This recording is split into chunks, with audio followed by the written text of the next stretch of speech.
We got this from the Washington Post. The hard truth. Americans don't trust the news media. A note from our owner, written by Jeff Bezos. I'm not going to read it because it's wordy and hot hair. He basically says, we are not endorsing because people don't trust the news media anymore. And I don't believe it for 2 seconds. I want to believe him. This is like, Tim and I are of a different mind on this. Tim doesn't buy it. He thinks that it's just placating. But this is the whole goal of like fighting against the woke, right? The progressives have gone too far, and we need to convince your normal Democrats that the progressives are out of their minds, and that you can't change from a man into a woman or vice versa, that they have gone too far, and we need to convince the regular Democrats to let them go be crazy and come back towards the center. And so Jeff Bezos is saying, look, or the long and short of this is, look, we need an independent media that's not bought and paid for by the Democrats and just repeating the Democrat line. And he's saying that this is the first step to regain the public's trust. Now, he may be lying. Tim may be right. He's lying. But he may be. But the point is, that's still what we need. Like, he's right. What he's saying is still true. It might be, true. but both things can be true at once. Yeah, and he's already said that he wants to he wants to have them hire conservatives, because there are no conservatives that work in any of the right-leaning, or I'm sorry, the left-leaning media. There are no conservatives. I think he's just protecting himself for the next 4 years. But I agree with you. Look, you could be right, but if it produces more fair media, you're happy with the outcome, why? even no matter how we get there. I get that, but I think it's a lie. And furthermore, like, me and Ian were talking earlier today before the show. If Donald Trump got fair coverage, actual fair coverage, wasn't called all the names and called a Nazi for the past 8 years, first of all, America would be a better place, because we wouldn't have people that were so terrified of if Donald Trump loses. You wouldn't have people that are literally on the verge of nervous breakdown. Pardon me? If he wins. Yeah, there wouldn't be people on the verge of a nervous breakdown if he wins. You wouldn't have regular Americans at each other's throats so frequently. Yeah. It would be literally, America would be a better place. And I truly believe that the media holds a significant amount of responsibility, because they're constantly telling people Donald Trump's a Nazi, Donald Trump's evil, the conservatives are all evil. Just today, just moments ago, Joe Biden, in response to the comedian at the Donald Trump rally the other night, Joe Biden went and came out and said that all of Donald Trump's supporters are garbage. Yeah. The president called half of America garbage. Exactly. But you know how I know he's lying, though? I don't even have to do it, but I bet you if you go to the press, go to the front, I bet you every article is more lies. Well, a boatload of people have resigned, and a boatload of people have quit from the Post, which is exactly what needs to happen. It is. If you're ideologically possessed, those people need to get out of the media. Look, dude, he's saying this because Kamala wants a wealth tax, particularly on him, and he's like, we ain't endorsing that. Yeah, it sounds like he's saying, I don't endorse Kamala, so we're not going to, because I would look like a liar. Look at this. But I think it's also deeper than that. I think he's also hedging his bet. He knows what the next 4 years is going to happen. He doesn't want to be... He knows also how Trump is. He knows that Trump is going to remember his final act, which was not to endorse Kamala. Like, it's literally hedging a bet. He's not an idiot. Look at this story. Musk's plan to cut $2 trillion in U.S. spending could bring economic turmoil. Yeah. That's an opinion piece. Yeah. That's the below their election coverage. Their top story is opinion.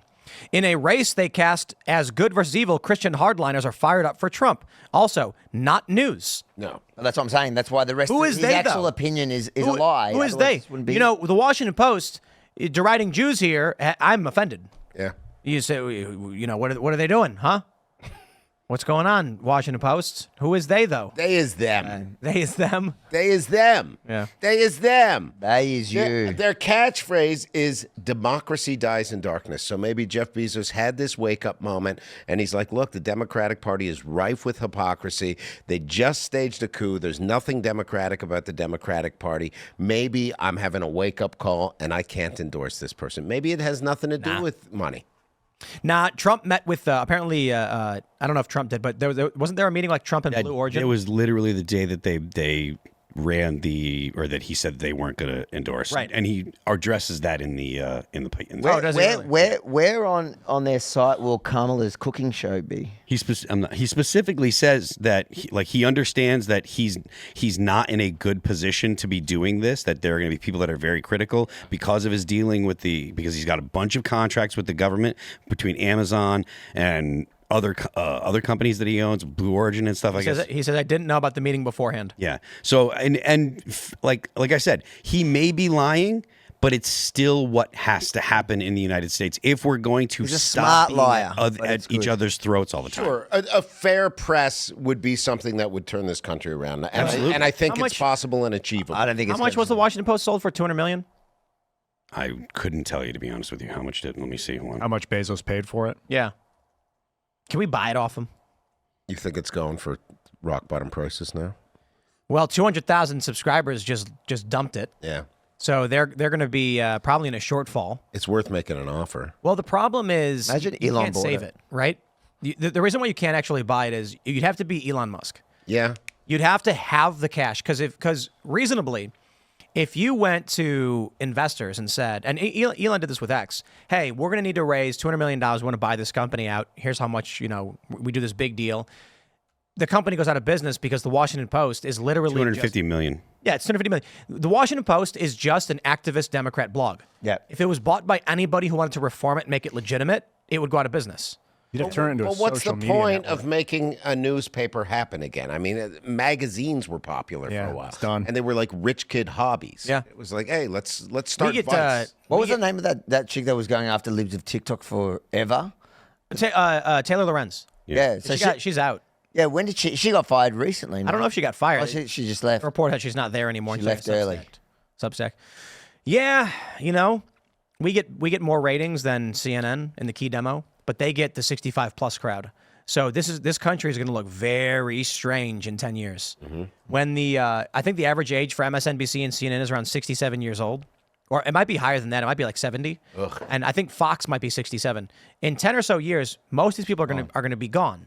With all due respect, right? Legacy media is dying. Yeah, AI is going to be giving us our news pretty soon. My search it's results just are from AI when I search the web. Young people consume podcasts.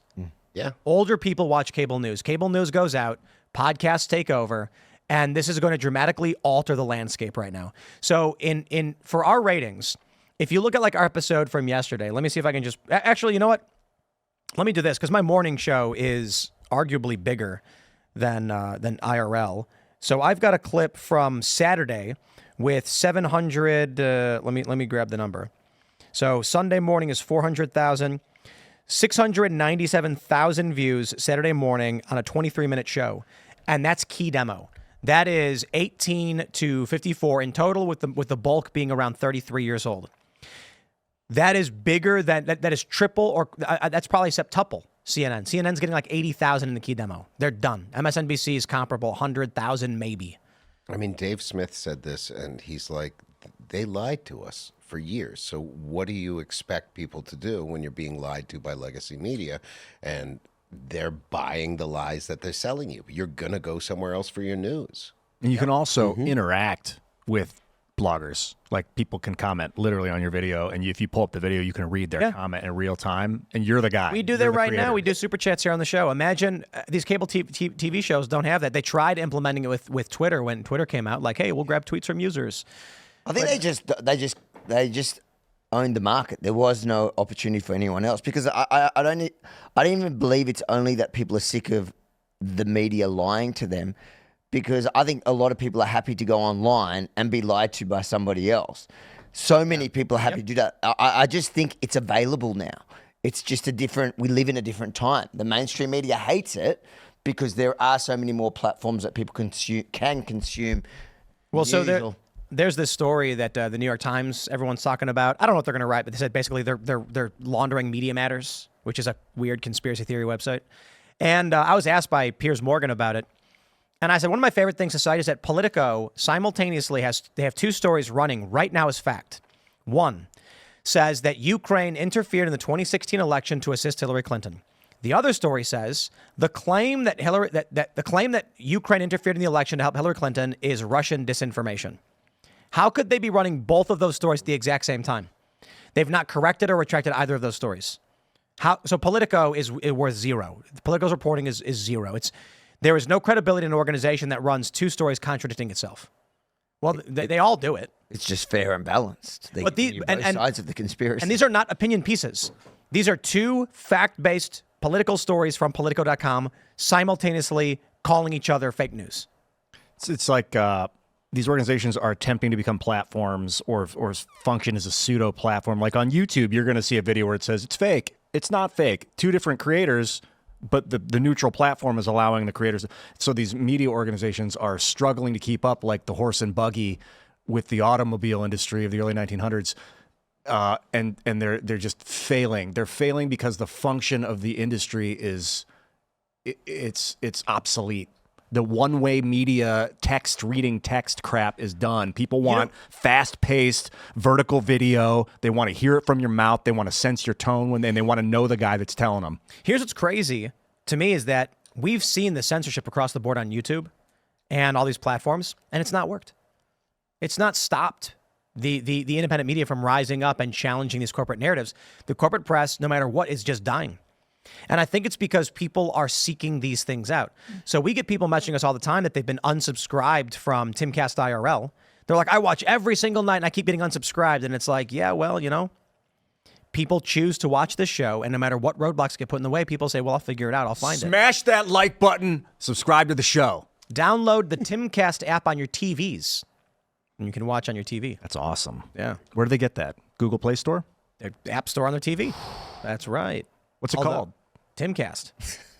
That's a nice, you good new branding name. Are you new here? No, I'm just the hype man. This is the company, indeed. Yeah, man. The times they are changing. They're changing for good. I hope Trump wins. Do you think he's going to win? Oh man, I don't know. Give a prediction. Just be bold. No, I don't eat have your one. words later. Let me say this. In 2020, I was completely correct, but I was half blind, and that is Moody's Analytics was predicting a Trump victory based on economic factors, and polling biases suggested Trump had a strong likelihood of winning battleground states. He only lost 2020 by, I think, 70,000 votes in the swing states, despite Joe Biden being up nationally 7 or 8 points. What I missed was ballot harvesting. What I was right about is that Trump's support had increased tremendously. So I'm looking at all this increase for Trump support. I'm seeing this reflected in conversations and in media and culture, and I was like, oh, dude, how is Trump going to lose this one? Well, I didn't understand Democrats were going to pull a shadow campaign. That's what they called it, shadow campaign. I don't know, whatever they did. This time around, it's looking like Trump will win once again, but I don't know what I can't see the Democrats doing. I did not predict the ballot harvesting and the legal challenges. For all we know right now, everything's looking good for Trump, and then Kamala, aliens show up with 1 million ballots, and then she wins Pennsylvania. Thanks for checking out this clip from Timcast IRL. Make sure to watch the show live Monday through Friday at 8 p.m. Subscribe to this channel, and we will see you all there.